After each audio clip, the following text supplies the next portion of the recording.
Tonight on Chronicle, it's a new eco-friendly alternative to display your ornaments. Sometimes you reach a certain point in your life when you want to kind of scale back a little bit and sort of tone it down. And we think this is a nice stylized way to kind of keep that idea of Christmas look, feel, and just a little bit more eco-friendly. How an Exeter man builds his festive trees.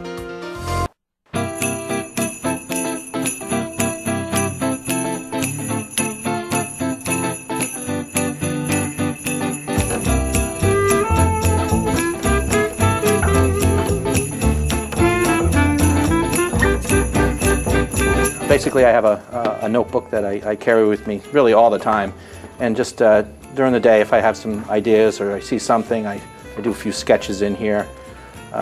Just sort of playing around with different ideas. We're a Festive Tree company. We're out of Exeter, New Hampshire, and we make and design alternative wooden Christmas trees.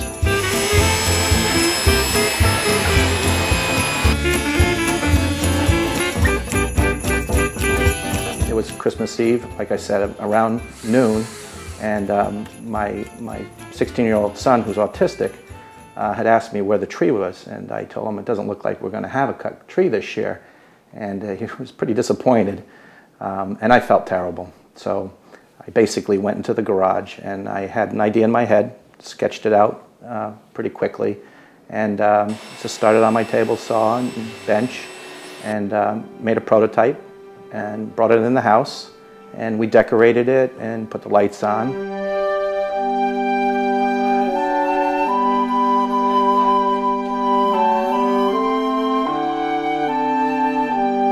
One of our neighbors, Lori, had stopped by and came into the house, and she looked at the tree and said, "Well, that's interesting."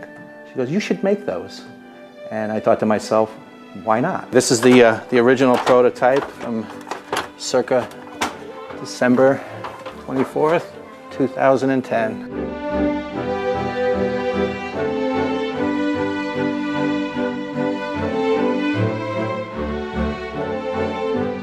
We made this that afternoon, yeah, Christmas Eve. Started around noon and ended around 5:30 out here, freezing. But Alex had a Christmas tree for the season. I think we found sort of a niche spot for people who want something a little bit different, out of the ordinary. The basic one is this one here, the Norwegian, and we also have a people's tree. The design is kind of based on the Norway spruce with the sweeping boughs. You can set this up and break this down in a matter of minutes.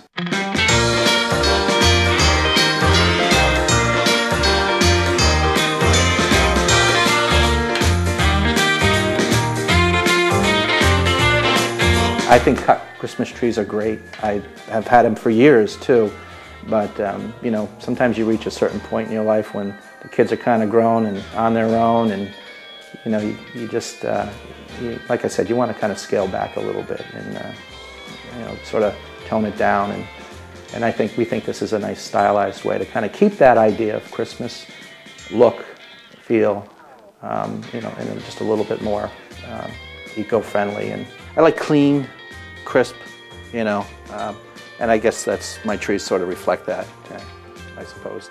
I always like wood, yeah, just the whole idea, the natural part of it.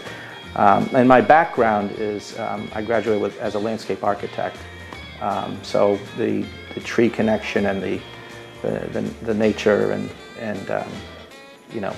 the outdoor environment has always been something I love, and I always love to draw and sketch and do that type of thing. But the physical part of making this has been really a satisfying thing for me. The first year for an artificial tree, if that's the look that you like, is great. But after a year or two, they get smushed, twisted, they can get dusty, and they never really look quite as good. And more than just that, they're made from polyvinyl chloride, so it's a real toxic substance. It's not something you want to throw in a landfill, and eventually people do toss those. Oh, Christmas tree, oh, Christmas tree, of all the trees most lovely. We've used a poplar for the for the people's tree, and this one is a cherry. And part of the reason is for the look, and part of the reason is for durability and strength as well. Compared to a live cut Christmas tree, the ornaments that you hang on this, you can see the whole ornament.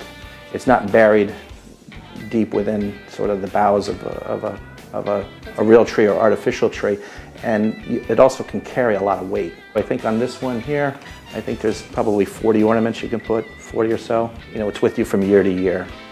You know, you don't have to really get, you're not buying one, tossing it away, and getting another one. This is something you'll always have. It began as a hobby, but the more I get into it, the more I like it, the more opportunity I see. And you know, I guess all of us are seeking sort of that artistic outlet in your life, you know. And for me, this is what it's become.